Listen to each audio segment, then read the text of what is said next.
जय माता दी भक्तों। नवरात्रि का पावन समय चल रहा है।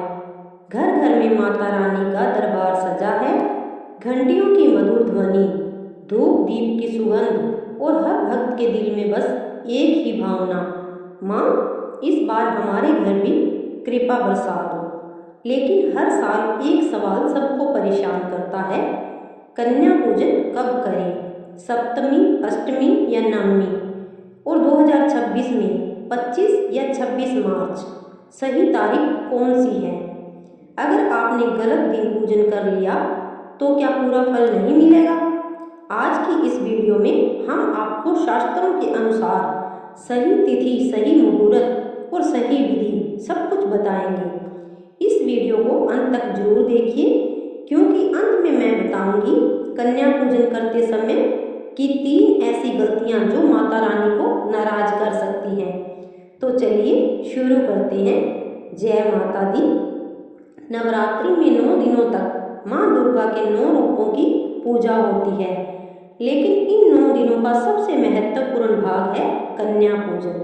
क्योंकि शास्त्रों में कहा गया है, छोटी कन्याओं में समय माँ दुर्गा का वास होता है। 2 से 10 वर्ष तक की कन्याएं माँ के अलग अलग रूप मानी जाती हैं। उन्हें भोजन कराना, चरण धोना, चुनरी उड़ाना और आशीर्वाद लेना, यह सब माता की सीधी पूजा माना जाता है।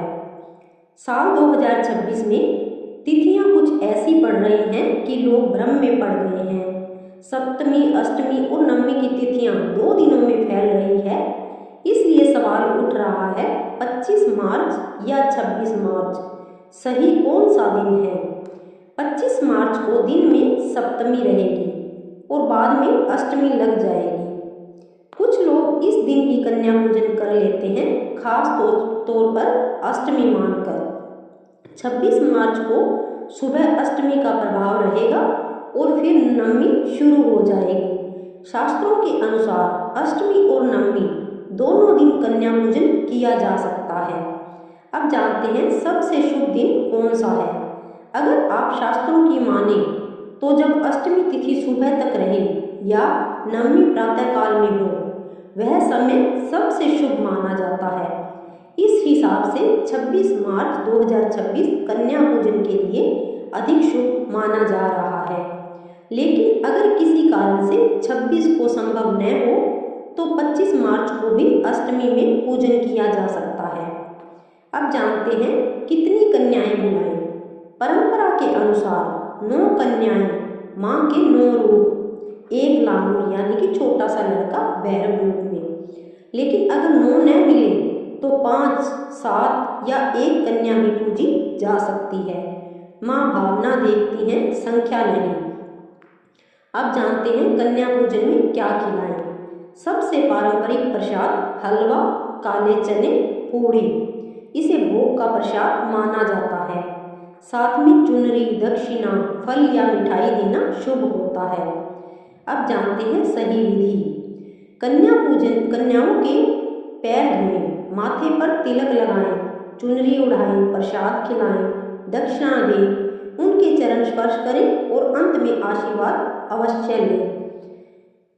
अब जानते हैं कि 3 बड़ी गलतियां बहुत महत्वपूर्ण हैं जो कि नहीं करनी है। गुस्सा या जल्दबाजी में पूजन नहीं करना चाहिए। बासी या बिना श्रद्धा का भोजन नहीं खिलाना चाहिए। कन्याओं का अपमान नहीं करना चाहिए। याद रखिए, वह बच्चियां नहीं, माँ का रूप है। अब जानते हैं कन्या पूजन का फल।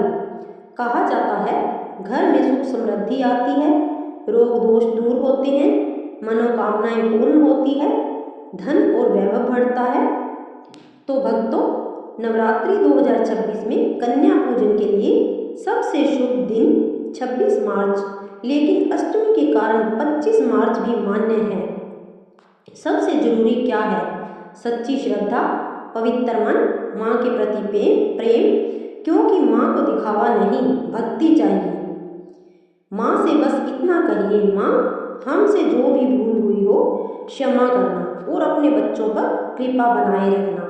जय माता दी। अगर आपको यह जानकारी उपयोगी लगी हो तो वीडियो को लाइक करें, चैनल को सब्सक्राइब करें और कमेंट में लिखें जय माता दी। माता रानी आप सबकी मनोकामनाएं पूर्ण करे। जय माता दी।